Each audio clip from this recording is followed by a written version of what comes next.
Welcome to Yerba Talks.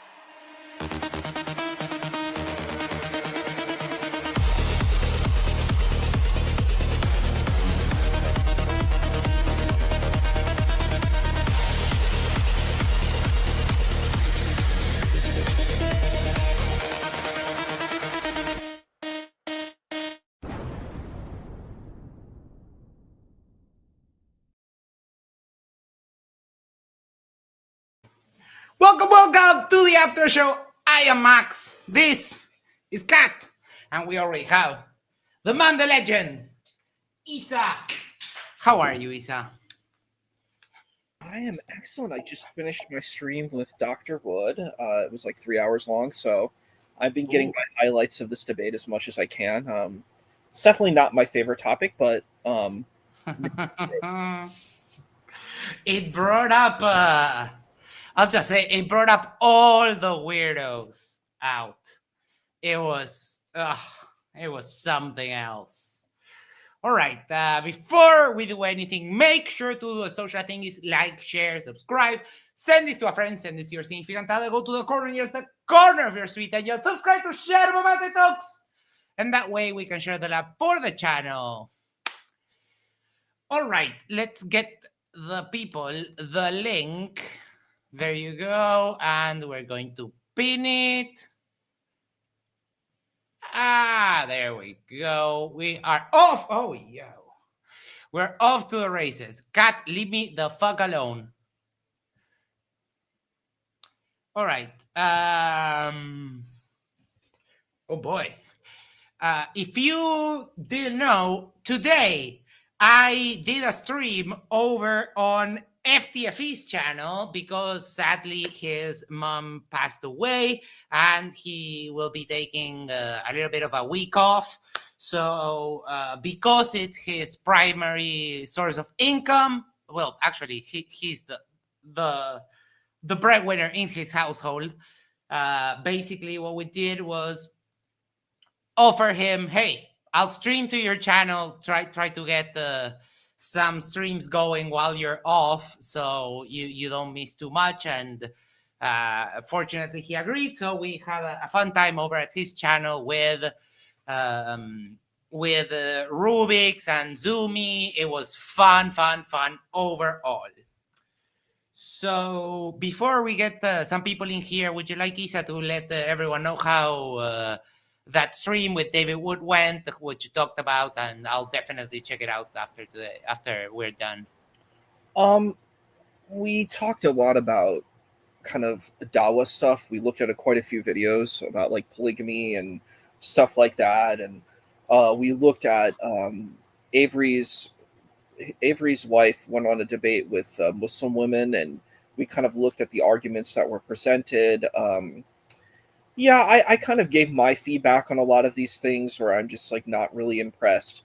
Like, for example, people were like, well, they talk about the strength of hadith, and I'm like, that doesn't mean that information is false. Like, you don't, like, these people, they're like, a lot of them are parrots and they're repeating talking points that they learned, but they don't really understand what they're talking about. Right. Saying there's a lot of scholarship, but it's like you're kind of imitating people, but you don't really understand what these things are. And that was kind of like a major crux, but I shared my kind of insight based on these types of videos. And next week we're doing the Islamic dilemma. So yeah, that's our big thing next week. So I guess I didn't do too bad because I got invited for next week. But we talked about, there was another video with Jai and DOC, and some person kind of flagged it. I really hate when people flag videos. I'm like, if you don't like something, just make your own video commenting on it. Don't shut down other people's speech because you don't want your speech to be shut down. That's called social contract theory. Like, it's a common sense. Don't shut other people's voices because your voice doesn't have any more legitimacy. Might does not make right. So true. Yeah. And I think it's a good thing about these platforms that there is some leeway for people to just derp out, because it will inevitably cause the opposite reaction of people debunking the derp. So I think it's like a self-correcting mechanism. So I mean, why do censorship when you can when you can just let the system itself deal with the derp, and that's it. There's not too much to worry about that. All right. So you were on the stream, so you probably didn't see the openings, right? I actually just watched them now, so I'm Oh, okay, cool. good. I didn't. Did Phoebe do one? I was trying to go through them. I saw a Hake's one. I saw what's the other guy's name? Michael. I saw Williams, but I was trying to find Phoebe's, but I couldn't seem to find. No, Did her opening was kind of short and sweet. She basically said some stuff and said, "Let's go into the conversation." I see? Okay, yeah, I was trying to look for it because it was not easy to find. Mhm. Sifting through, but I think Will's was probably my favorite out of all of them. I thought, I liked his presentation. I thought he has a sense of humor. Yeah. I don't know. I don't think I was really persuaded by Hake or Michael. I don't think that would have swayed me into this type. Like when he said, Michael was like, I don't think he should have left office. And I felt it was sort of dishonest that you're going to harp on all the things that Biden did that was wrong. And that's true. They were wrong. They weren't good things. They were problematic. But you're like just completely ignoring the problematic elements of what happened during the pandemic under DJT. Like, I one thing about me, I don't audience, and if you want to get to know me, I'm really big into accountability. That's something I mentioned. I'm like, if Muslims say they don't like the Crusades, that's fine. You know what those Christian imperialist colonies, you want to say that they were bad and did bad things, fine. But then call your own people out too. If Muslims did imperialism, colonialism, and stuff like that, you need to be accountable and say they did it too. I don't like when people are dishonest and say, well, you're bad, but I'm fine. And you do exactly the same thing of what you're accusing. So I find it very problematic where you're not like weighing and saying, well, I think that, we don't really have any evidence of what Kamala could do because she was a VP, but she was sort of overshadowed by Biden. She was sort of in the background. So I'm like, we really don't know much. We only know her track record as like a prosecutor, which is not easy to say what she would be as a politician. But I'm like, you could say that. You could say, look, Donald Trump is this, if I was making the argument, I'd be like, Donald Trump he's already been in office. He has a lot of experience working with politicians because he wants his policies where he can get tax breaks and stuff. So he really knows how these things work. He's been doing it for decades, right? He's been schmoozing and cruising. Kamala sort of doesn't really have much background. All she knows is how to be a prosecutor, and she has, some very basic skills in politics, and she doesn't have like the strength and the firmness and the charisma. Like, that would be the kind of line of argument that you could say. She's just really inexperienced, and she also is the dark hole of charisma, which would be pretty accurate. She has really no charisma at all. She's like a very horrible public speaker. It's like she's really bad at it. Like speaking, and I'm like, when I saw her in the debate, I'm like, dude, this is the dark hole of charisma. Like, I'm like, I can't imagine if she gave the State of the Union, like, it would be horrible because she's not good at public speaking. She just doesn't have that skill, that's it. But I think those would be more interesting arguments. But they're just like, Biden's bad, and I'm like, yeah, that doesn't mean Trump is good. I have a few surprises for you. Some quotes that I grabbed as the debate went on. I agree that Williams. I think Williams' opening was such a refreshing thing. How he did the full sarcasm during the opening. I think that was just epic, like absolutely epic. And William. I don't remember how to contact him to get him over to the after show because he used to be subscribed to us and he came over to a few of the after shows after his debates. But I forgot his contact info. Was it on the other channel? On the vault. Yes. So, but I think that was something I hadn't seen yet. Someone go onto an opening going full sarcasm, and it takes a little bit of effort from the audience to actually process and understand that everything he's saying is the opposite. But I think it's a very fun and creative way to not sound just like hateful against Trump. I think it's a good gambit. I loved it. I loved every aspect of it. And of course, the only one who had a presentation, Hake or Hake, Hake, I think they go by yeah. It's Hake. Yeah. So what he did was, I don't care about policies. I don't care about if he fails promises. I don't care about if the taxes are lowered. I don't care about if the currency is strong. I don't care about everything Trump. Rah, rah, rah. That was his argument. That was his opening. Cheerleading for Trump and literally saying, I don't care about anything. Trump, let's go Trump. That was a gist. And Michael, I completely forgot his opening because it was meh, nothing basically. Yeah, I agree. I think, Hake was doing the kind of rah rah rah, and I'm like, my problem is you need to be accountable. So like, if you're going to say that you think DJT is a great president, this is what I would do. I'd focus on his peace policies. He's potentially he's probably going to make peace between Israel and Palestine. That's a big win for him. I would definitely downplay his like sending troops, National Guard into certain places. I would not focus on that at all. I'd be like, I would have got to put in a sentence. I'm like, yeah, he's working on safety and this is questionable. This is maybe more on the questionable side of his stuff.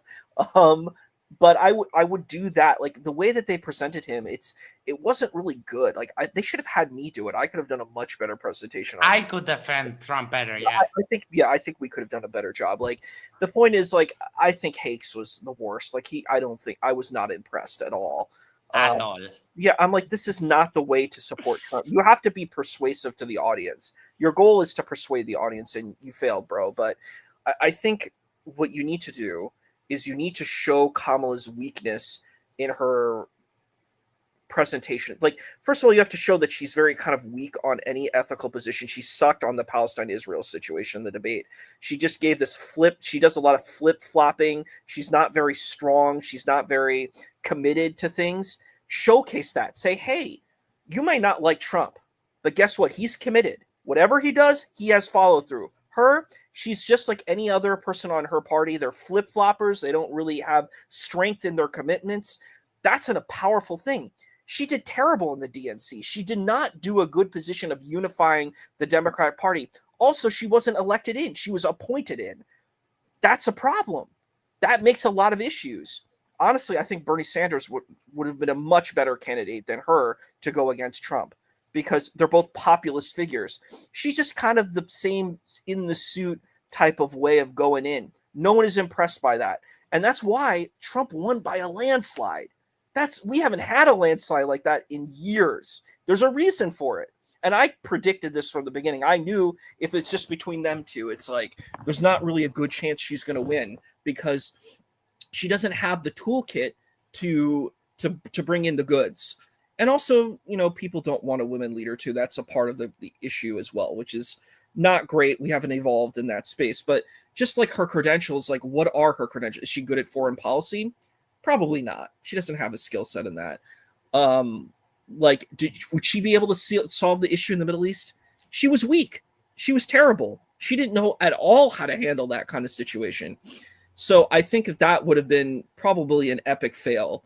So there's a lot of weaknesses that you could exploit with her if you're going to focus on that situation. Now, if I was going to support Kamala, I'd be like, look at the hot mess that DJT is. He failed during the pandemic. He's completely narcissistic. All he cares about is himself. He doesn't actually care about serving the country. He'll say whatever he wants. He'll say whatever will serve him in the long run. His thing about the Middle East, that's for him to get a Nobel Peace Prize. It's completely self-serving. Everything about him from his entire existence is about narcissism and self-service. Is this who you want as a leader? I'd rather have this other person who is selfless and has worked in, trying to make America a better place through her occupation. See, that's the kind of strategy I would have taken if I were to, kind of go, to support her, and she was the vice president. The Biden administration was pretty good. We saw a lot of uplifting things. So my opponent is saying that, the Biden administration is so bad. I see a lot of positive elements. Like, look at the environmental bills that were passed. Look at all of these things that these policies that really help people. She was a part of that initiative that did that. So that's really amazing. So that's the kind of argumentation that you could use. Isa, hold on, because where I lost the comment. Hold on. Robin said, "I don't need either of you defending Trump." Isa, stop. I love you, but you lost your mind. He was giving. This is what we do, because even with the positions that we don't hold, we would like to see the debaters give out the best arguments for that position, even if it's the position opposite to what we disagree. Right? That's what debates are about. That's what Isa was exercising here. What do I see as their best argument? Let me welcome Red. How are you, Red? How's it going? I'm doing well. I'm sorry, yesterday I didn't see I was checking back the stream and I saw a couple of messages from you asking for the link. I wasn't paying too much attention to the chat yesterday, so I apologize for that. It's okay. You can make it up to me by bringing your own lube this time. I got an oversale from the Didi Holdings, the things that they took. Sorry, never mind. Okay, so I have a couple of things that I saved from the argument, and I wrote them here instead of using our Discord conversation, so I can show them. I don't care about anything. Go Trump. Rah, rah, rah. Trump. Rah, rah, rah. Yeah, that was his opening statement. Oh boy. Climate change is not real. Racism is not real. Sexism is not real. Hake, I don't trust scientific consensus. Oh dear God. Hake, the UN is fake. What the fuck? Hake, medicine is making people crazier. Hake, I don't believe in anti-Semitism. Hake, racism is a lie. Hake, put the homeless in mandatory labor camps. The fuck? Hake, communism is female. Hake, you kiss up to the black communist and disregard the real man. What shit show did I miss? I swear to God, all of that is verbatim quotes. I just typed it as he said it, and I went back for a second, typed it, make sure that I was typing exactly what he said, and that is some of the arguments that were made in the argument tonight by Hake. Welcome, Jack. How are you, my friend? I am good. How you doing, Matt? I'm doing awesome. If you haven't checked it out yet, Jack made an awesome video about Mikey Smith and his adventures at the cinema. Jack, I have one criticism. I don't know how the hell you forgot to include Red Skull on that video. Just something to keep in mind for the future. I think a part two might be in order. His call wasn't part of the video. That happened on a chat like a week later. Or actually, I'm sorry. It happened on a separate chat while we were watching the live. The live, yeah. Yeah. No, I wanted to keep it just crazy, Mikey, and just go, because I find, I mean, we're having obviously, I don't want to take this off track, but, That's Mikey, okay. I think Mikey is close to actually needing serious medical intervention. I'm not kidding. Yeah. He is in a world of his own, and it's getting worse. Oh yeah, absolutely. 110%. The Canadian woman said the most Canadian thing. Yeah, we're going to see if we can get him some help. Oh, bless you, sister. Love you. Plastic Citizen says for $2, thank you so much. If those are real quotes, face meets palm. Yes, those are real quotes. I swear to cow, you can just go back to the debate and watch it. This is yeah, it's unfortunate that these motherfuckers have, the capability of getting off their asses every now and then and voting. It's a damn shame. Now we're dealing with some shit right now. The United States is very sick, children. The United States is very sick right now. I did want to comment on something that was said a few minutes ago, though, Max. You got it? Part of the reason I got triggered and hadn't had to connect, Trump did not win by a landslide by any means. He won by 1.5% of the popular vote. And by the way, he didn't secure a majority of the popular vote at all. He had 49.7. George Bush, for example, 50.3. Barack Obama, 52.9. Joe Biden, 51.3. And if you go back to, electoral college votes are how we work in the United States. It's kind of fucked up, but that's our system. Because back in the day, they rode fucking horses and it took a week to get word to anybody, right? Yeah. So if you look at Trump, his victory of 312 may seem high, but Biden had 306, and Obama had 365, and Reagan had 525. If you want to talk about blowouts, those were, of course, Reagan was a blowout, but Trump, it's a misnomer that he somehow won by a landslide. I know his side likes to say that. It's just not true. Yeah, it's complete horseshit. He's the second Republican president to win by the popular vote. That's huge. That's a big thing. No, it really isn't. It isn't. He didn't secure half the vote. Yeah. He didn't even get 50%. Yeah. Unfortunately, there were a lot of people in our country that were so pissed off at their choices that they were like, "Fuck both of them." Yeah, that was pretty much me. I chose Harris anyway. Yeah. Unfortunately for those individuals, I don't think they truly grasped how bad it was going to be. And to be fair, no one really could predict how bad it was going to be, but it's fucking bad right now. I don't know why we have. That's why I voted Harris, because I knew how bad it was going to be. I don't know why we have this discussion though. Think of this, right? So politicians spin things; it's routine, right? But can you name any other president in history that? I mean, Donald Trump's formula isn't finding out what people want and trying to give it to them. It's finding out what they want and lying to them. For example, he lies to the military families while he completely, he dodged his military career, what would have been his service.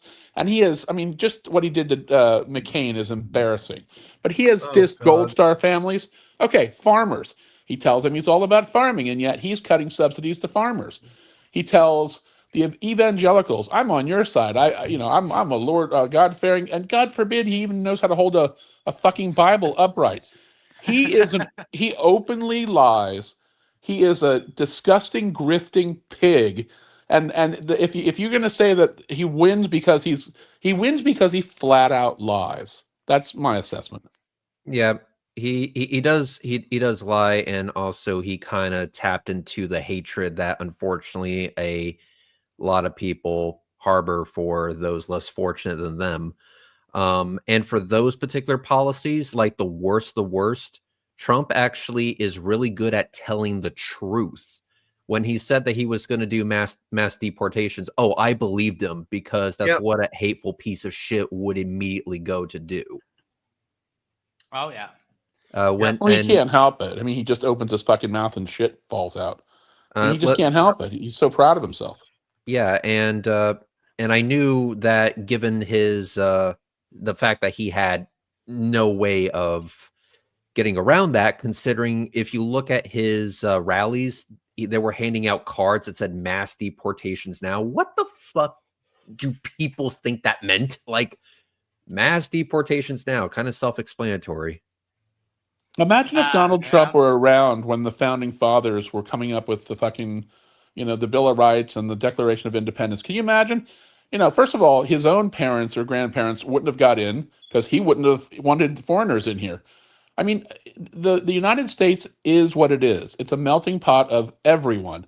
And the fact that this guy now, once he's in and his family's established and rich, wants to pretend like, hey, we're the real Americans. It's embarrassing.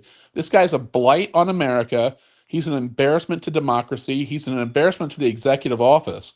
And although he's got many flaws, he's not going to be on this planet very long. So the real problem is these Republicans that just bend over and serve him with their unwavering, there's going to be a wrath of voters, and I'm not talking violence or anything like that are going to just finally make these people own up to the fact that you didn't check him in any way. The three branches of government aren't working.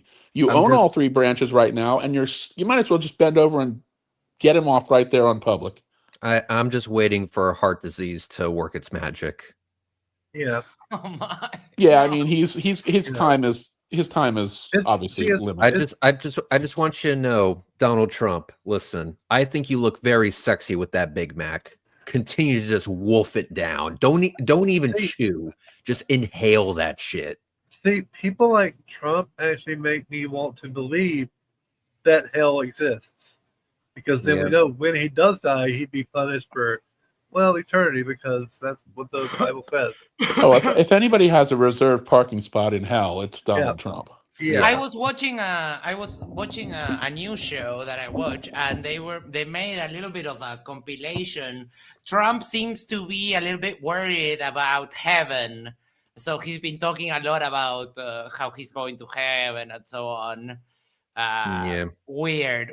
I'm sure it's gonna be. I'm sure it's gonna be just as tacky as he made the White House.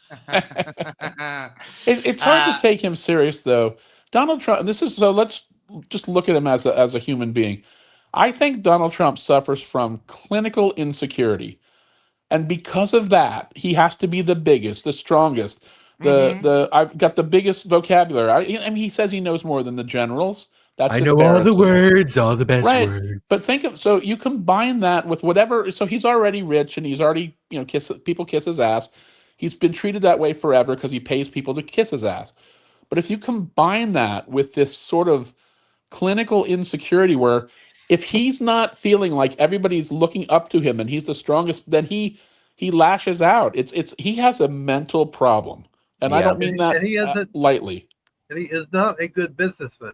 He had all of his money handed down to him from daddy. Yep.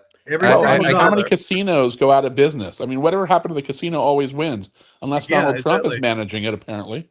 Yeah, and then it gets demolished in one of the best segments on the Daily Show. Excellent. His strength is pissing and putting his mark on buildings. That's what he does. Yeah.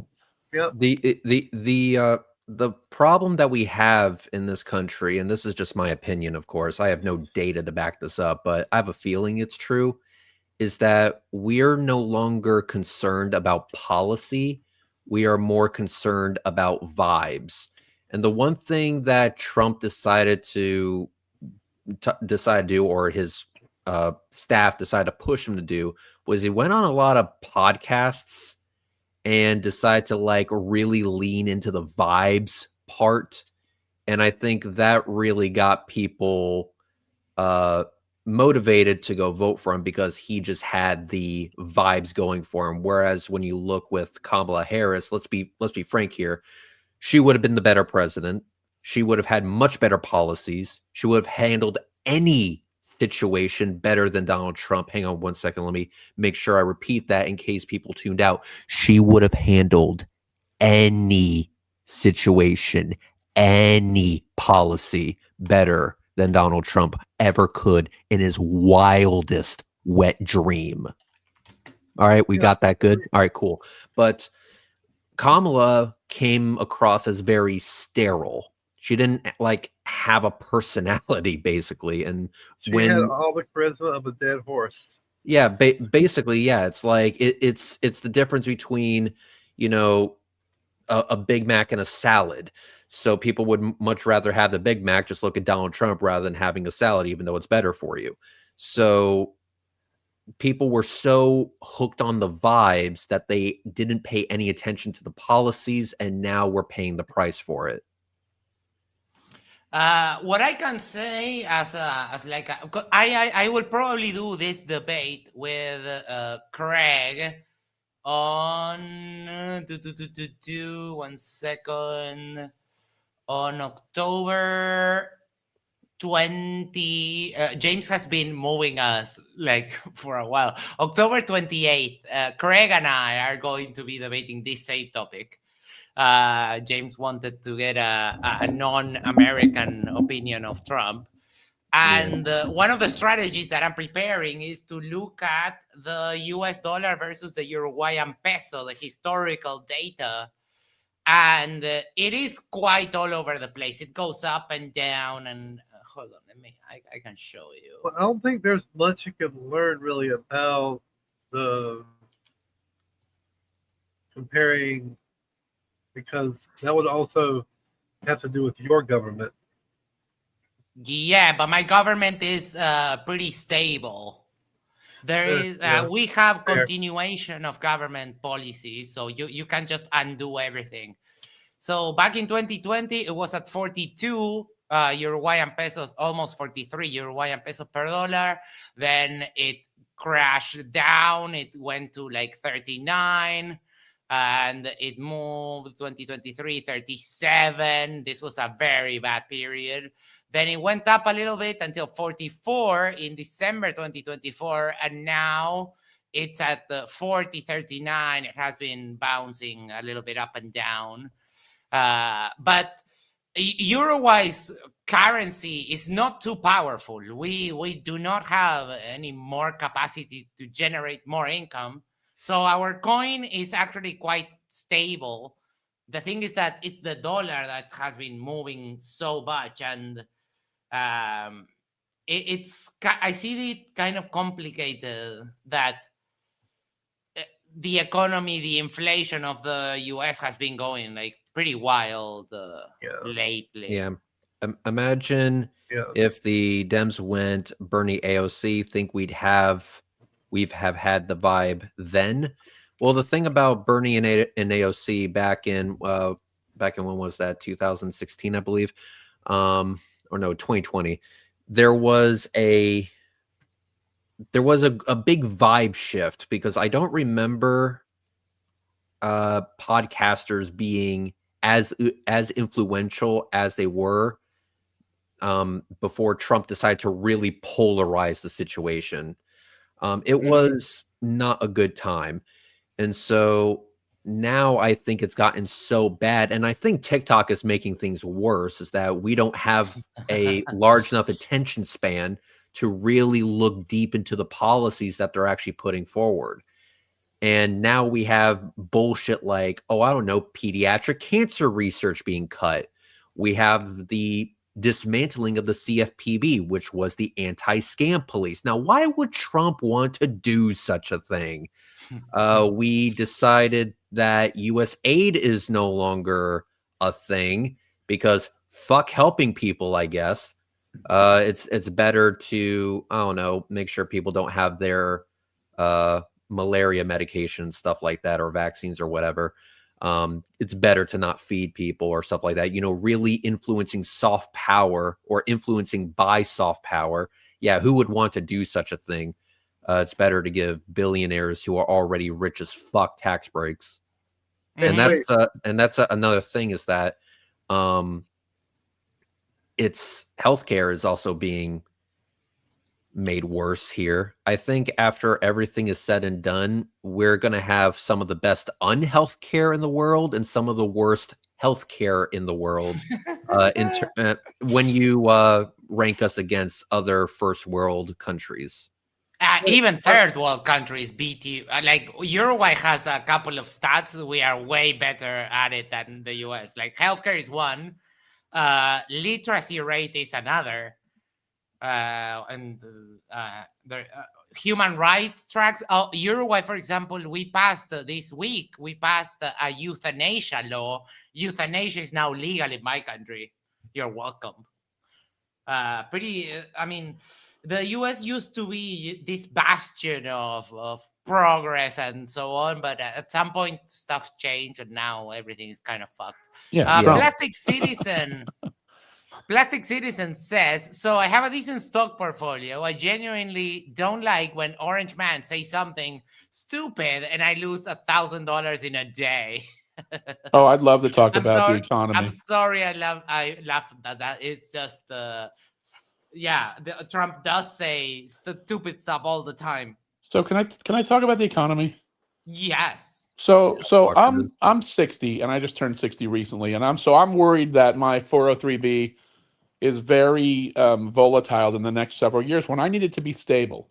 So I moved all my money to short-term bonds, 85% bonds. I stayed 15% in aggressive growth stocks. I did it at the beginning of this year in January.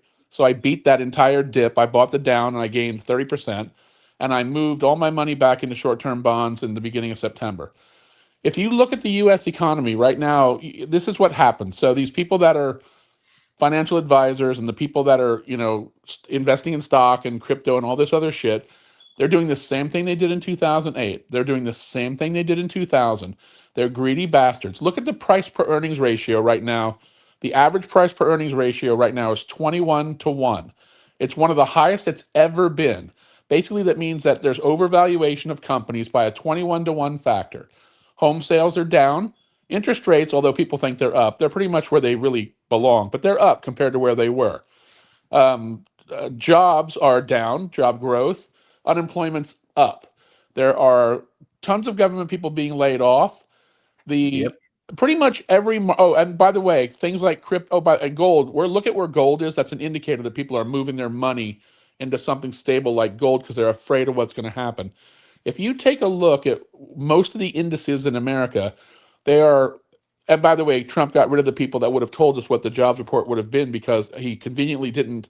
We're going to close the government and let's make sure that one doesn't come out either.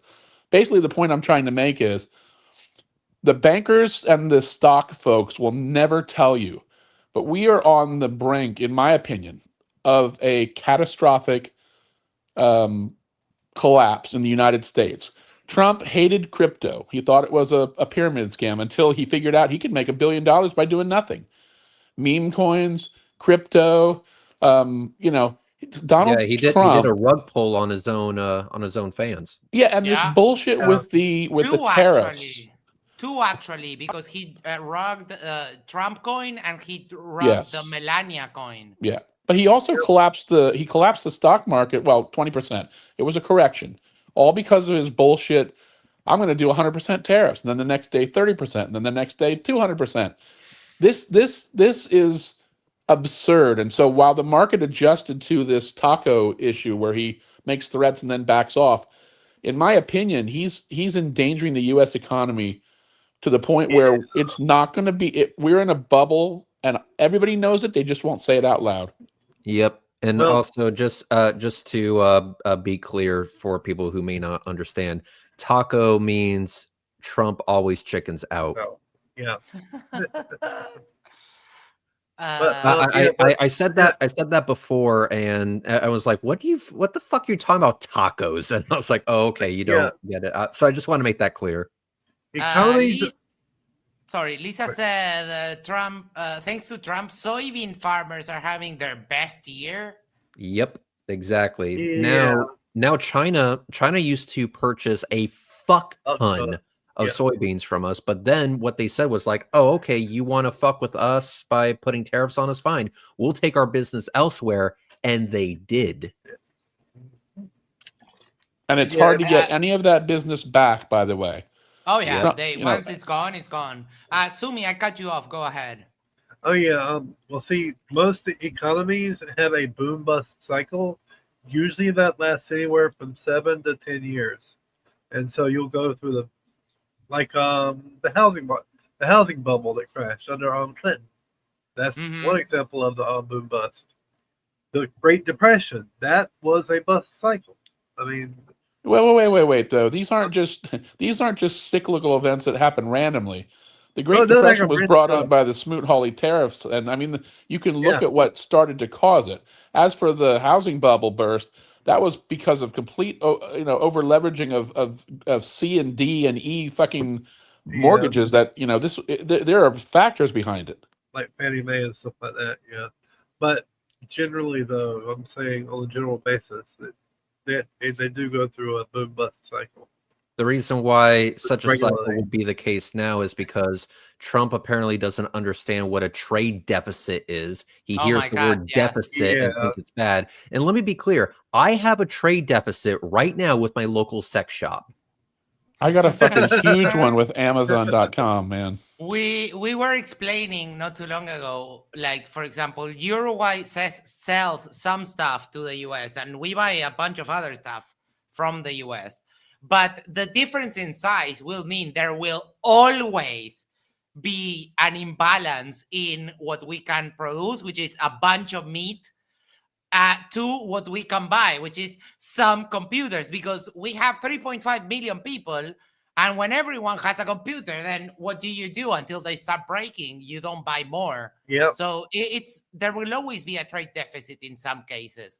And Lisa, yes, I started reading seriously, and then I realized what you were doing.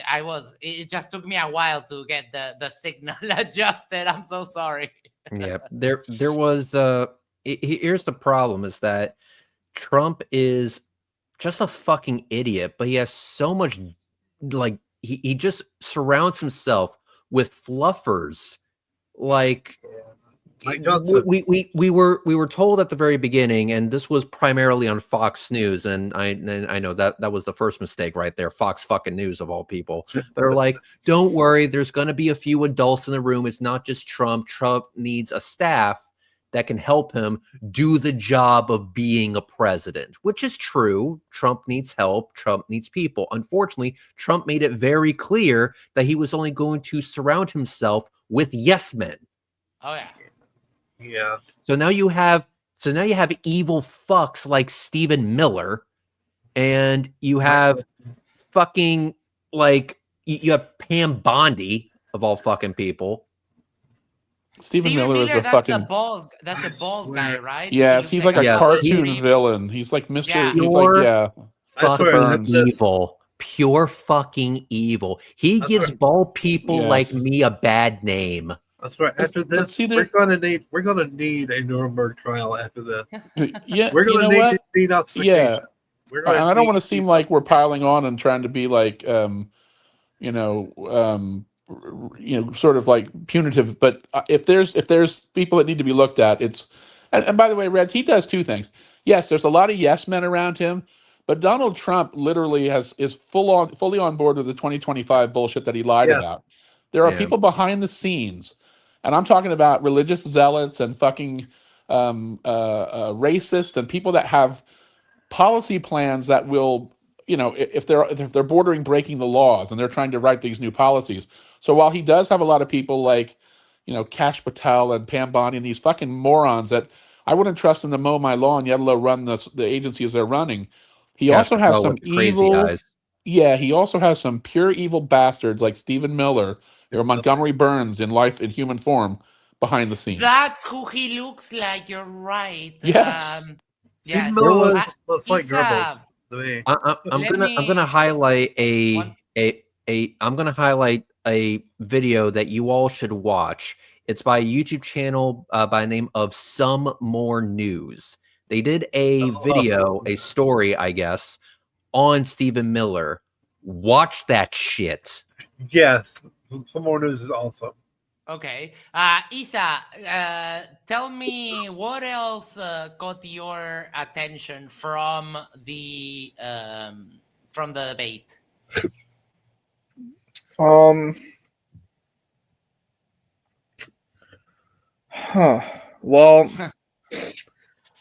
I think from the pieces that I saw, it was definitely Will's presentation was it was a draw. I was kind of shocked by Hake's perspectives. I was like, wow, this is this is like what I'm seeing is not really a pro-Trump position. Like I said, I think you could do a much better approach in supporting Trump. I think my arguments were probably the best that you could probably use for this.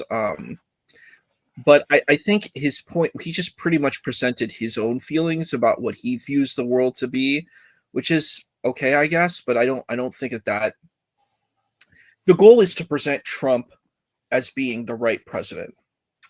Yeah. So the things that you need to focus on in your argumentation are security, peace. Trump looks like a really, like, I think across the board, if you promote the peace argument, that makes him look really good, you know? Mm-hmm. Like he didn't invade other countries. Like you can focus on that type of argument, and that's going to make him look good. And also you could say, look, this guy won an election without even going to the debates. He beat all his Republican rivals, and he never even stepped into the debate ring. That's how popular this guy was. That's the kind of argumentation you could use. You could say, you know, that's the, you know, he knows how to engage with other world leaders. He strong-armed Bibi Netanyahu to make peace. This is something that looks pretty tough. It looks pretty strong. But I didn't really see these arguments. And I'm like, that's the funny thing. Like, when I see the people defending Trump, I think they're just pushing their own agenda, like what their own philosophical thing is at home. They're not doing the assignment. You know what I mean? You don't have to agree with who this person is, but you have an assignment you're supposed to do. Your assignment is to make Trump look good, and you need to prove why he needs to be the president. And they didn't do it. They didn't do the assignment. And I keep seeing this every time people who are like supporting Trump, they're not actually supporting Trump. They're supporting themselves, which is kind of interesting because in a way that's what Trump does. He supports himself. So so it kind of is a self-fulfilling prophecy in a way, you know. This is where you lose me. I'm an avid watcher of news, and I pretty much have it on almost 24/7 when I'm not doing other things because I work at home. Well, I don't work now. But listen, I am so tired of people trying to, and I've watched a lot of talking heads and people that know better, trying to quantify why the Republicans and or Democrats and what happened in this election. The bottom line is, this is the first time a grown-ass person has gotten on stage and lied to everybody on his side and said, I'll give you all what you want, and then at the same time just directly blame the brown people, the black people, the yellow people, the poor people, the homeless people, the criminals. He said the worst about the worst. He said the best about the best. He lied to every one of the demographics. So if that's going to be the new norm in America, then this was a different election. But let's stop trying to quantify which little subtlety. He's a fucking grifting criminal bastard. And the people behind him that are actually doing the policies quietly. I mean, look, he pardoned every one of the 1,600 fucking January 6th, 26th, January 6th. Yeah, January 6th. These are criminals. Today he just pardoned or let go. What's that asshole congressman? Soros? Yes. Soros? Anthony the Volder Santos. No. The guy that Santos. Santos. Santos. The guy he had a 7-year prison.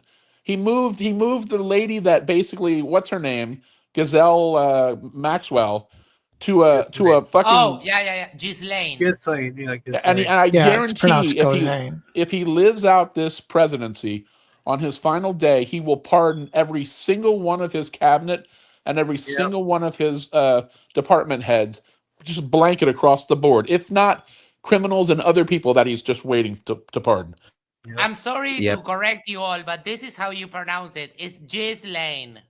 Just get it correct. I can't. And you're absolutely correct. I mixed up the last names. It was not Soros. It was Santos. My apologies. Anthony the Volder Santos. Also, but let's stop trying to seem like this is a debate here. Or that there's any kind of subtlety here. He's a grifting criminal. Sumi sent me this. Stephen Miller and Goebbels. It's pretty eerie. It's pretty eerie. He looks quite similar. Everyone gets triggered if you bring up anything Nazi, so I try and just steer away from that. Doppelganger. Yeah, doppelganger. No. Stephen Miller's a vampire. That's proof that Stephen Miller is a vampire. I mean, as of right now, all I'm saying is, assuming that we have free and fair elections, because that is a big assumption at this point in 2026. If the No Kings protest is anything to go by, I'm hoping that we wipe the fucking floor with this shit, Yeah. honestly. I'm hoping so much because, and here's the thing. Here's what I want people, since I'm now on the internet talking to randos on the internet, let me go ahead and just say what my wish is. If we get Democrats back in power in both the House and the Senate, it needs to be clear that they only have one job. We can worry about healthcare later. We can worry about the environment later. But once you get back in power, you have one job. Impeach the motherfucker and get him out. Impeach him, get him out of office, and prosecute accordingly. You have one job if we give you this power back. You think JD Vance is any better? JD Vance is not any better, but he's going to be on fucking notice. He's like, hey, you saw what we did to Trump? We'll be more than happy to do that shit to you if you don't stop zip tying children naked in the street just because you want to do a photo shoot with ICE. Fuck you. We're tackling octogenarians. Yeah, we got to tell JD Vance, you stay in fucking line or you're going to be next. And that's the thing. The one thing that the Republicans had was they had a bit of spine. They always fought even though they were in the minority. Democrats have got to learn what it's like to grow a fucking spine every now and then and stand up to some objective bullshit that's going on. But they've been weak. Lisa, I think this is a great question. And I think we should ask this of everyone. It's only been 10 months into this regime. How much of a democracy will be left in 3 years? Isa, thoughts? Oh boy. I'll leave this up. I mean, I think we have our ups and downs with elections. I think, each administration has its situations. I think we're going to be fine. We're just going to have to get through it, and there's going to be fallout, but there's always fallout, and I think I'm optimistic, so I'm not too worried. All right, Zumi. If things go the way they're currently going, there won't be a democracy left. All right, Bren. Sorry, go ahead. Finish up. We will be pretty much a cacostocracy at that point, an oligarchic cacostocracy at that, which is terrible. All right, thanks so much, Brenda. Good evening. In 3 years, we will all be subject to the great AI who will be ruling over the entire planet. All right. Fair enough. Reds, this was originally meant for you. What do you think? If the Democrats can grow a fucking spine every now and then, we might, keyword is might, have a chance. But that's only if the Democrats actually grow a spine. They've been weak. They've been pathetic. And the leaders in both the House and the Senate have sent too many strongly worded letters. Motherfucker, Trump uses that shit for toilet paper after he's done eating his Big Mac. What the fuck are you doing? What the fuck? Democrats have been spineless since like George W. Bush, like the original Bush. We have these motherfuckers being like, we're going to write Trump a strongly worded letter. Like, you think that's going to matter? I don't think Trump reads too much. Yeah, I know he says that I know all the words, all the best words. It's a lie. It's a fucking lie. All right, he didn't even he said Yosemite National Park was Yosemite. Yosemite. Are you fucking kidding me? Love it. Not my national parks. By the way, lots of people are moving to the various national parks because there are no park officers. So there are like camps being set up in like Yosemite and other national parks. People are just moving in. Oh yeah, didn't he call Thailand as well? All right. Jack, the same question. Yeah, with respect to Issa, we are in immediate danger. I agree with Reds. If we don't win the House and the Senate, um, we are asking for people. We are asking for papers for people walking down the street. We are deporting people that we arrest for a different country without any court hearing or trial. We are um, we are shutting down programs left and right. We are endangering our world security with other countries by basically, dictating to them how it's going to be and then trying to close our borders. We are in danger of, on election day, Trump declaring martial law and postponing the vote for 90 days or 360 days or whatever because there's quote unquote irregularities. They'll come up with anything. We have the FBI run by a crazy person. We have the Justice Department run by an incompetent.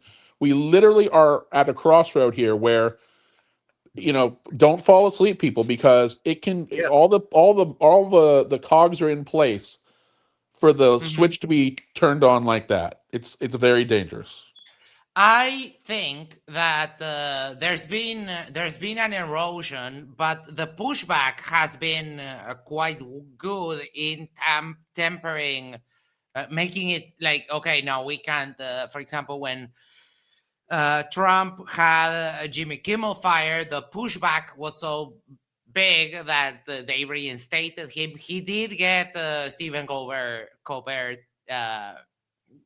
removed, but I think that is an attack just because he can't handle people making fun of him. The fact that the president cannot take a joke is worrying because that's what happens in North Korea. Yep. Right? That's cosmetic. That's why cosmetic. we need to. This we is why attacked we a need grandmother while she was to, getting dinner. That's fucking Kimmel's cosmetic bullshit. It doesn't matter, but no one should be able to. I mean, a president shouldn't be able to have anyone removed from their job because they're saying stuff he doesn't like because his ego was bruised. And this is why we need to give thanks to our Lord and Saviors, the creators of South Park. Do you know Comey's kid got fired because he was Comey's kid? Wow. Comey, I know the name, but I don't remember who he is right now. Former head of FBI. Oh, okay. Comey was the director of the FBI, Department of Justice, or FBI, and he got fired by Trump. And guess what? Now his kid, who worked as an attorney, also got fired. It's not the list is long, by the way, of relatives or friends or anyone that's on his list that no longer has a job. Not because they did anything wrong, but because Donald Trump put the word to his, these people that he put into places, which is what I'm saying. He put the leadership there, and now they're doing whatever he wants them to do. Mm-hmm. The other thing that was quite that was the one that scared me the most was the attack, the trying to pressure Canada, we want Canada to become the 51st state. Dude, that is so imperialistic. And then the thing with Greenland, then later the thing with Venezuela and the stuff that's happening down there. That makes me super Why the scared. fuck would Canada want to be the 51st state? They have health care. They're living it up. It's America. Canada is like America, but better. It's like, and here's the thing. I fucking hate Canada because they had it way too good for way too long, and they're hogging all the Tim Hortons. Well, 50% taxation is pretty high to have it perfect, But if you live well, it doesn't matter. Think of it like this. I'm gonna reveal something something here. Healthcare is something that they get. So if we are paying more in taxes, but we actually get something in return for that money that's actually valuable, I would argue that not only is it worth it, but it's cheaper in the long run. If I paid 100, let me repeat that one more time. 100% more tax than I did last year, 100%, I would have saved money given the dental cost I had to fork over this year alone.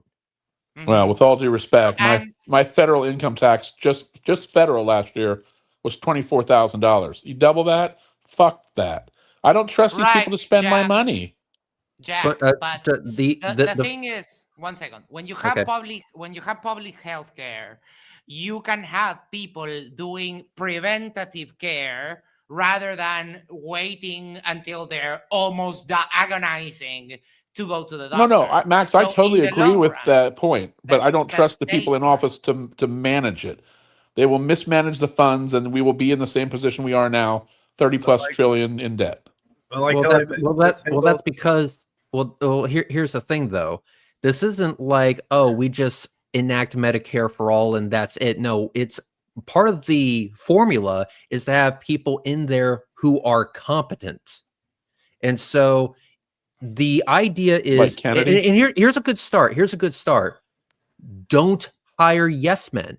Don't hire a person that has, oh, I don't know, authoritarian tendencies. That would be a good fucking start. And if we're able to make Medicare for all the law of the land, evil businesses will go out of business immediately, and we would all love to see that. Would there be a shakeup? Absolutely. But not only if we did that, would life be better for multiple people. I would even argue that given the fact that we would have competent people in positions of power that would make all the shit work, not only could we have Medicare for all, but Jack, your taxes would go down. You know what's funny? We're talking about healthcare in America, which is, first of all, get back to a point that Max made.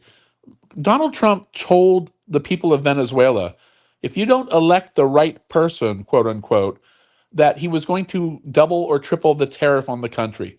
Forget healthcare for now. That's like on a fucking planet that we're not even able to reach right now. We have a problem in this country where, first of all, swinging back and forth every 4 years was bad enough, where we just kept changing policy back and forth, getting nowhere while we racked up debt. But now we're in danger of this democracy experiment disappearing. So everything else right now is off the table. Right now, we're just fighting for our lives. And if you don't believe that, you need to start, and I'm not trying to lecture you guys, I'm saying in general, then you need to look into more, and I'm not a doomsday sayer, and I'm not a conspiracy theorist. And I'm only a Democrat so I can vote in the primaries to choose my candidate. Frankly, I would have voted for McCain if he didn't pick fucking, I can see Russia from my house. I mean, I am not, if Obama did half the things Trump did, I would have instantly said he needs to be brought up on charges. And the idea that they can't do the opposite. I watched Bill Maher last night, and he couldn't get Arnold Schwarzenegger to even admit that Donald Trump was doing things that should be illegal. And he was having a hard time in getting someone to admit, look, when our guy does something wrong, I have no problem with them being investigated and removed from office. Why can't the same thing exist on the other side? Right. I want to steer the conversation towards something that because I fell asleep for like 30 minutes during the open discussion, and I don't know if while I slept, this got brought up. Did they talk during the debate? Zumi, that you were there. I don't know if Brenda, you watched it, or some people in the audience who might have watched the debate. Did they talk about the Epstein files? Because that would be, I would have started with that if I were. They didn't. Not that I'm aware of. Not that I'm aware of. They didn't. But they might have, because I started about 30 minutes in, so I don't know what happened the first 30 minutes. It was William had one slide in his presentation with some quotes on Trump. It went kind of like, I don't know why people are so focused. I'll actually look for it and I'll grab a screenshot. He does. I hate when people say that. Why are people so obsessed about the Epstein files? Why are you not? Why are you not? Like, it's pretty bad. We're talking about an elite pedophile ring, and the guy in the White House basically participated in such a thing. You don't want to know. Yeah. You don't want to know if that's actually the case. And a lot of people are actually saying that Epstein actually introduced Trump to Melania. So. Yep, the story goes is that the first time they had sex, it was on Epstein's boat. Yeah. Huh.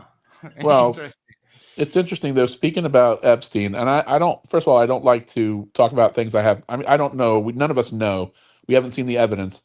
I watch a few channels that are just too left leaning, and I'm starting to try and weed myself off them because, it's just clickbait and shit like that. And I don't think our side can afford to do that. But there was a report that came out, and it's backed by a few different news organizations that says there are pictures of Trump with naked girls. Now, I don't want to say, I know that sounds crazy, and I don't know for a fact, but apparently there are photos, very compromising photos, that if they come out will end. Now, again, it sounds crazy, but if it's true, it would explain what's happening, what lengths he's going through, both to try and get Gazelle to not say anything bad because he's moving her. He's going to pardon her, of course. Insane. But if it's true, it will end his president. And if it doesn't end it, then that's the end of democracy. Yeah, well, and Yeah. here's the thing. I guess I could be considered one of these very, very left-leaning individuals, and I would argue that we have seen evidence. We've seen evidence in the form of their actions. I mean, why else is Mike Johnson delaying the swearing in of a Democratic representative? It's like, the reason why is obvious. The reason is because she would be the final vote to, start the process on releasing the Epstein files from their end. And while they're not swearing her in, they swore a Republican in when they said they couldn't swear her in. Yep. Yet they swore a Republican in. Like two, actually. What? Two. Two of them. And not only that, but it's like a lot of things that Trump was doing were clearly distractions. Like he tried hard to distract and get our minds off of the Epstein situation, and it just didn't work. Well, the other half of the story that I read was interesting because the prediction was, if these photos are authenticated and come out, then the swing of Republicans will be, you will have people jumping ship in the order of dozens or 20, 40, 50 at a shot, because this will be the line that can't be crossed. And they will all realize that they have to now go back to, quote unquote, holding people, they've got to hold the executive office accountable, and that is their job, and they're not doing it. So if this is true, it will be the switch. If it's not true, I still go back to bye-bye democracy. William wrote some quotes here. I don't understand why the Jeffrey Epstein case would be of interest to anybody. It's pretty boring stuff. I think really only pretty bad people want to keep something like that going. That's bad, dude. Like, why do people care? Because Trump, it's a thing that across the board, everyone wants to hold these people accountable, the people that were on the client list and the people that went, etc., etc. There is consensus almost universally that these people should get the book, like the law book, thrown at them with full force. Yeah, let me simplify it for you, Donald Trump. Why are people interested in this? It's because we already know that you're a piece of shit. We just want to know if you're the type of piece of shit that also fucks kids. You know what's interesting, though? Lisa just said in chat, Biden should have released them. This is the difference between these two presidencies. Biden was staying out of it, allowing the Department of Justice to do everything it needed to do. And that was a thorough investigation with the FBI doing their discovery of all the evidence. And so when Epstein, quote unquote, killed himself, it changed a lot of what, I mean, they obviously can't bring him up on charges anymore. It changed the complete trajectory of the case. Gazelle was already indicted, and that point was going to trial. But, it's not like the president can, or should rather, I guess should say release or don't release files. That's the judicial branch, and they were following process. But I'm sorry that I have to correct you again. It's Ghislaine. Ghislaine, yeah. Yes, like this. Fuck, come on. Oh, shoot. Why is my message not coming up? Like that. It's like that. It's Ghislaine. That's her actual name. I'm not going to call someone Ghislaine. I'm sorry. But that's her name. That's literally her name, Ghislaine. I've heard it pronounced by at least a dozen people calling her Ghislaine. So Just all right, Ghislaine, I'm there. Ghislaine, yeah. I It's mean, insane. Yeah. that's the only way you can call someone like that, especially with her, with her proclivities. Yeah, exactly. The thing Well, is, see, if you I don't think she was the one, actually performing acts or having oh them no, that's perform not acts for her. true. That's not No, true. she's a freak. Oh, She's She okay. a was in on freak. it. But listen, the Yeah. thing is, they I say thought that she was the she one that I thought she was the one that had the kids and would, well, she's the you one know. that found them. She literally this is like World Series, somebody going out and finding players. Like she was the fucking scout out in the Yeah. world. That's what I was saying. But Yeah. she But was you in on it think, too. yeah, Oh, you don't. okay. You're thinking she wouldn't also play? No, of Oh, course. fair point. Good point. These people do mix business and pleasure. Yeah, in the They don't have most that problem. horrifying way. In the Those most are my horrifying favorite way. people. But you could argue she was the Himmler Yeah. to Hitler, as her to Epstein. Yeah, I can see her being a Himmler. Yeah. Yeah. Let's put it this way. Releasing the Epstein files would definitely be like, I would want to believe. I'm wanting to believe this. I'm going to say it as if it's true. If the Epstein files get released and Trump is in it, that's it for him. He's done. He's cooked. That's it. Roll credits. We're done here. Well, I think some of his more fervent followers would dismiss it, and they'd say I think they will. I think there is a floor. Yes, you're right, and that floor is higher than what we would like it to be. And I'm pulling this number right out of my ass, but I think it's about 20%. That's the floor for him. I agree with Reds that it's the end for Trump. However, remove Trump from this machine that right now has all the other cogs in place, and it doesn't change my outlook and my prediction. So it will be a huge jolt, and he will go bye-bye, and no one gives a fuck about Trump. He's not the problem anymore. He'll be a martyr. The party has changed their outlook. Is now we can say anything we want to our side, and they'll vote for us. We can blame any problem on brown and black people, and we can scare the shit out of people, and we're going to keep winning. And then if we put the thing they're doing in Texas, they are literally it's not just gerrymandering the old way. It's gerrymandering in a way that makes it impossible to compete in that state. Mm-hmm. Yeah. I do think, however, I have a little bit of faith in people, and I do know that while what Lisa says that Republicans didn't care, he was a rapist. I do think that even some of the most hardcore people, if it comes out that Trump had to do with Epstein, I don't think you would have to be just a lunatic to continue supporting Trump. You would just have to be a sick piece of shit.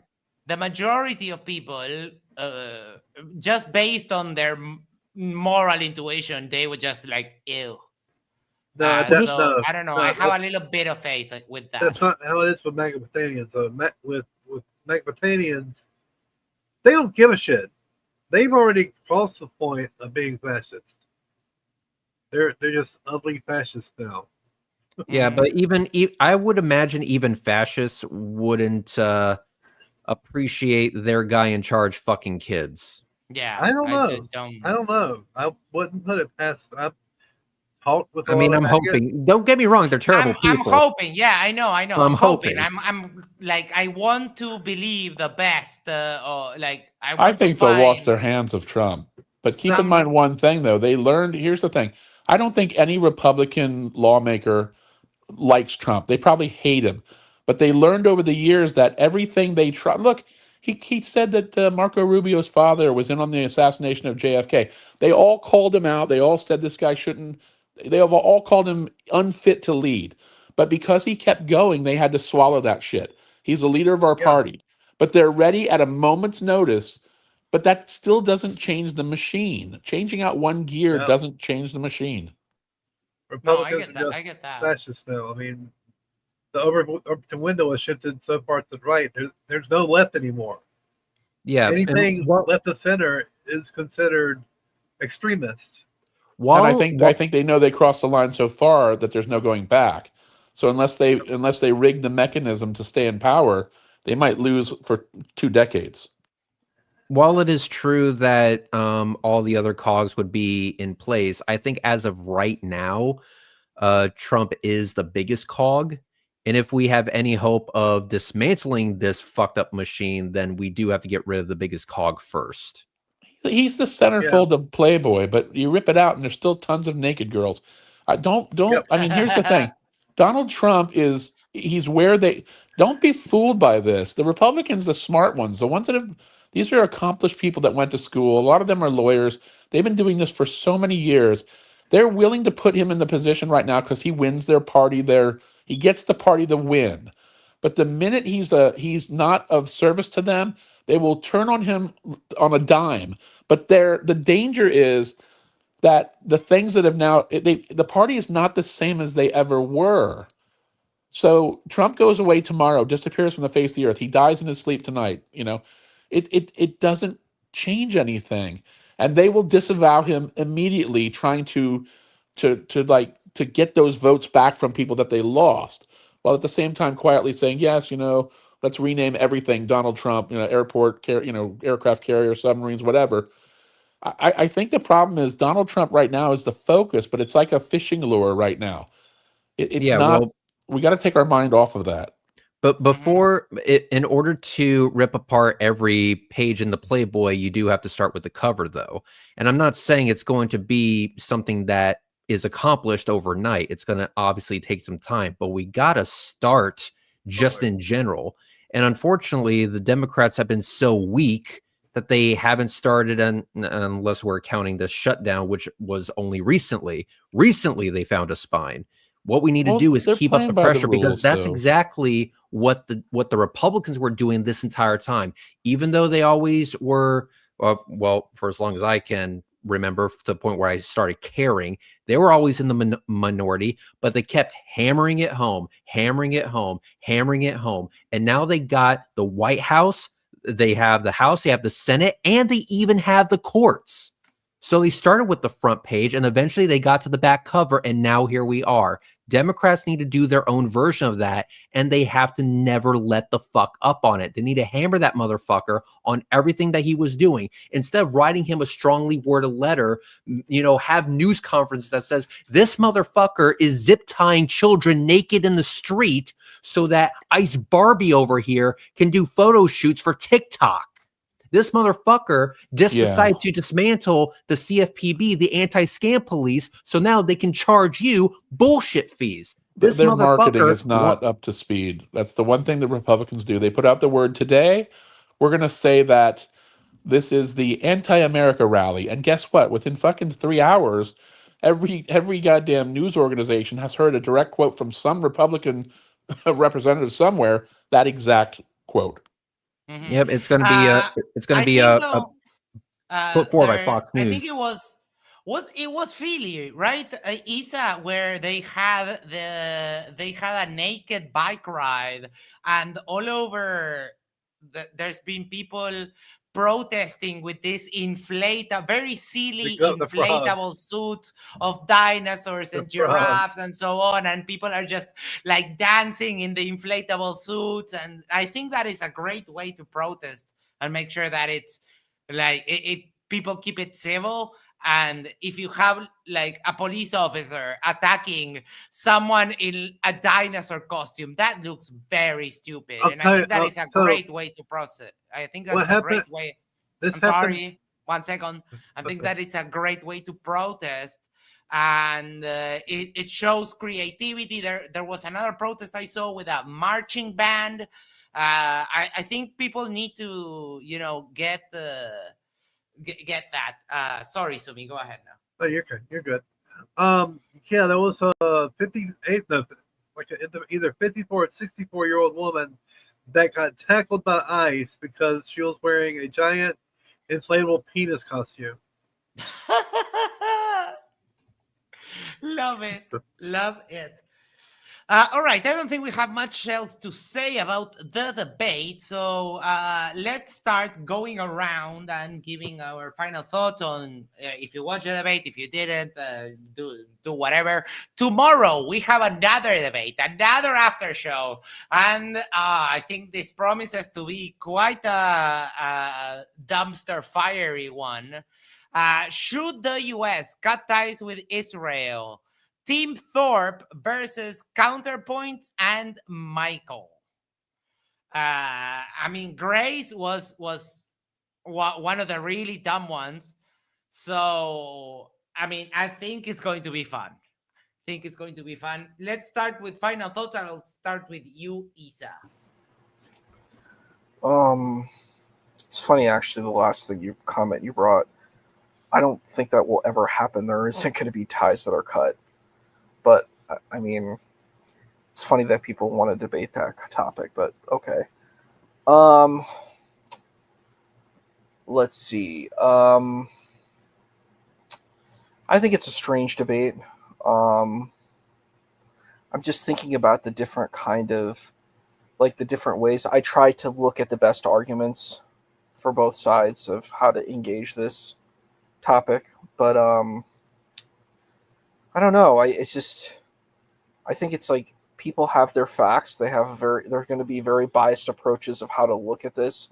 But looking at the debate we saw tonight, I don't know. It wasn't thoroughly impressive to me on the facts of the issue.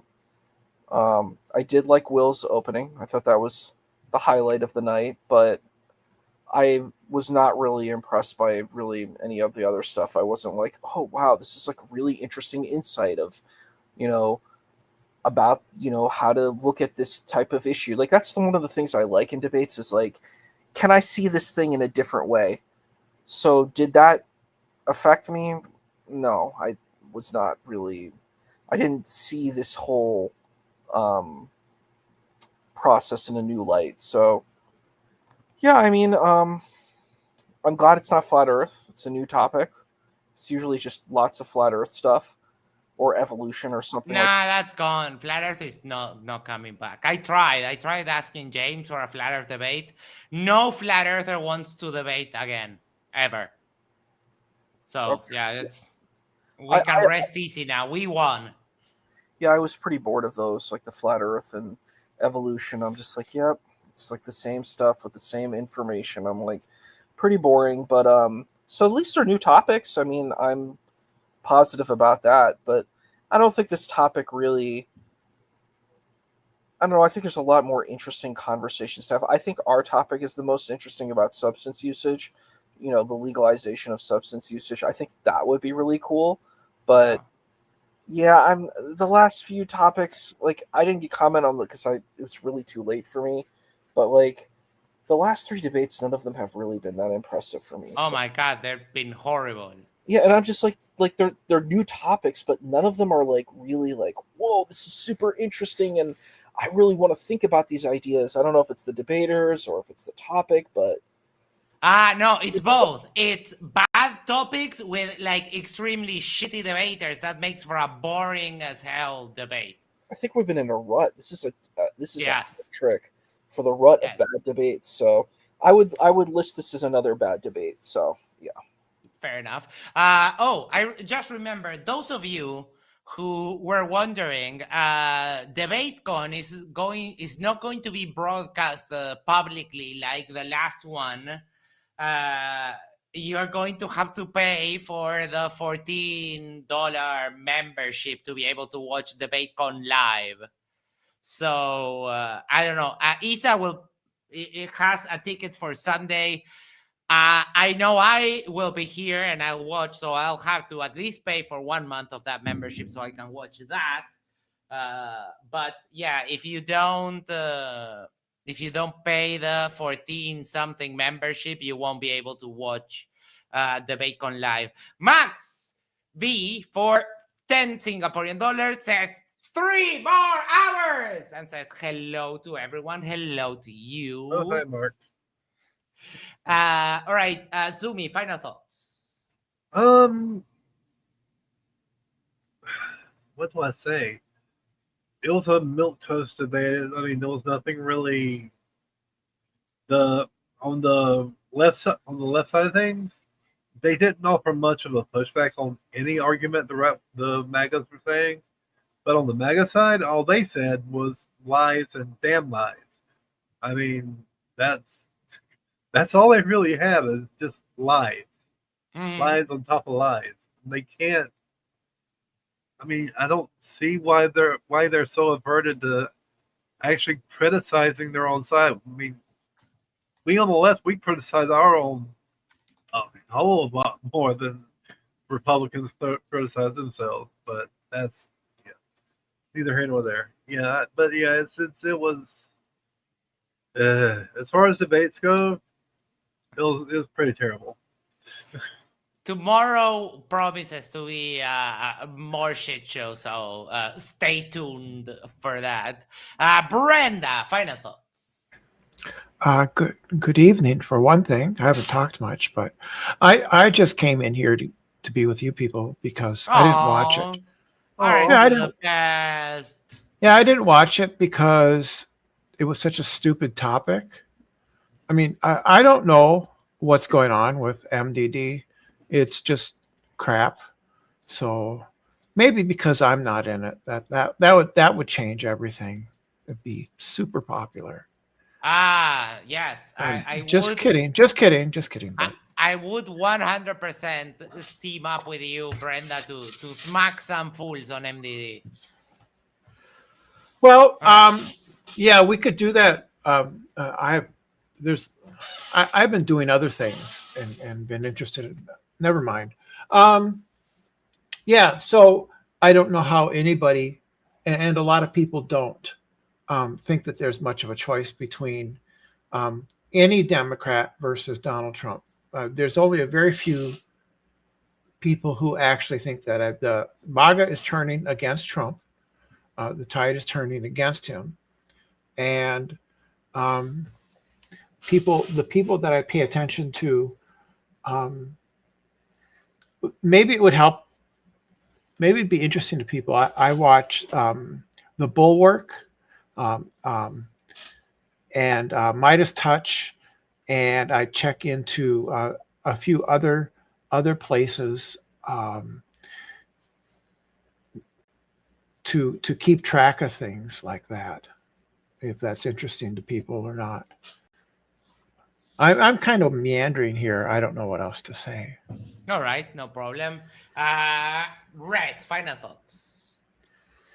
Final thoughts. Okay. Red. One thing. Wait. Given your descriptions about how ugly you are, I'm surprised you got dental work. Are you a handsome feller now? Oh, absolutely not. No, absolutely not. It's only because I was in a significant amount of pain. And I mean, you don't have to be like you don't have to have ugly teeth. Like you could have an ugly face and have nice teeth. It's not, they're not mutually exclusive. But Red, Yes. final thoughts. Go ahead. Reds has an ass you can bounce a quarter off of, though, in his defense. Everything from the neck down, excellent. Face, war crime. Anyway, final thoughts. There's going to be many individuals on the left that have many different opinions on how to proceed forward, and that's fine. We're not always going to agree on everything. Some people want a more forceful approach. Some people like the slow and steady wins the race type of mentality. I totally get that. At the end of the day, what we need to do is make our voices heard, and what the No Kings protest was doing was a great way of doing that. So just supporting protests like that would be a great way forward. Also making sure that your opinions are known, get it out there. If you strike up a conversation with someone and it's not going to turn to a cataclysmic shit show, have a conversation about it and just get the ball rolling on that. Make sure that the narrative has some weight behind it, and that way when the time comes to vote, maybe someone will remember that conversation they had with you, or a YouTube video that they watched that had some information within, and be like, you know what, I'm not going to vote for the fascists this time because I watched this one video or talked to this one guy at the grocery store or whatever the fuck. It's a long shot.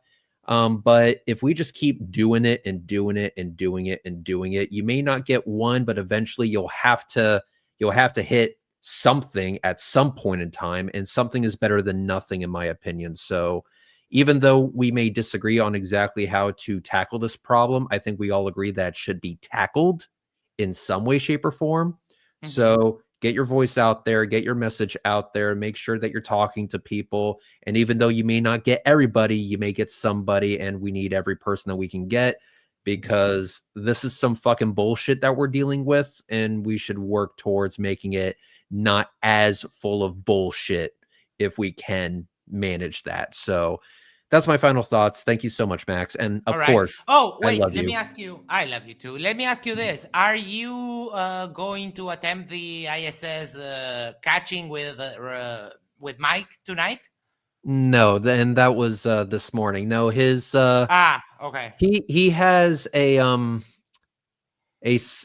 I'm going to say is he has a significant other that said no, and let's just say I do not entirely agree with the reasoning behind her saying no. I will say that, and I will say no more. Okay, you got it. But I mean, it happens.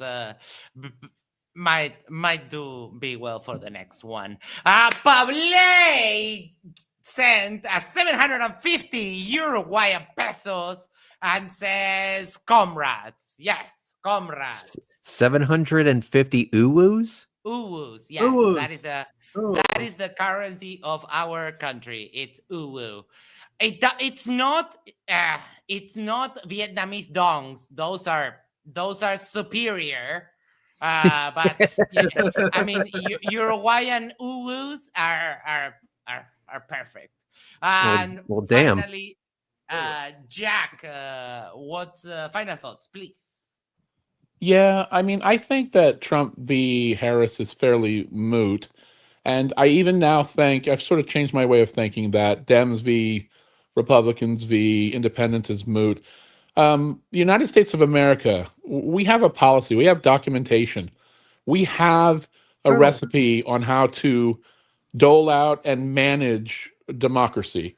And I would say this, that I think Americans in general, forget what party or who you like, it's your duty to learn about the three branches of government, understand what they are and why. You don't have to get, nerd deep in it.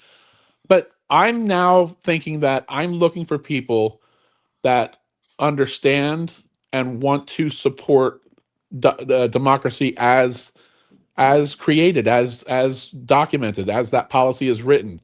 And the minute people go astray of that, it's dangerous. And we're in that place now. So all I would say to people is, stop worrying about which party, who name, who you like, who you don't like, what their image is, how sexy or whatever, and just look at what they believe in and how they've shown that. Because democracy requires work. It's not a forever gift that we were given and it just manages itself. So thanks, Max. Yeah. I appreciate it. It requires nurturing, work, protection. Yeah, it's not care and feeding. It's not like one of those plants that you just throw, like those weeds that you just throw them out there. You don't even want it, and it keeps growing and growing, even more than the plants that you actually take care of. Now you have to, like, it's a delicate thing, like if it was like a glass plant kind of a thing. Final thoughts. I think William is one of my favorite debaters. He's witty, he's sarcastic, he's sassy, but also very informative. And I became a big fan with the absolute ass whooping that William did to Whitsitt in their debate. It was absolutely masterful, and I did like his technique today of doing a sarcastic opening. I had never seen that, and I thoroughly enjoyed it. It was a very good way to counteract, like, you just hate Trump and that kind of nonsense. I think it was a very masterful gambit. So William, clap to you. What's her name? Sorry, Phoebe. I think Phoebe did well. Too bad that like her camera and everything else was absolute garbage. But well, what you gonna do?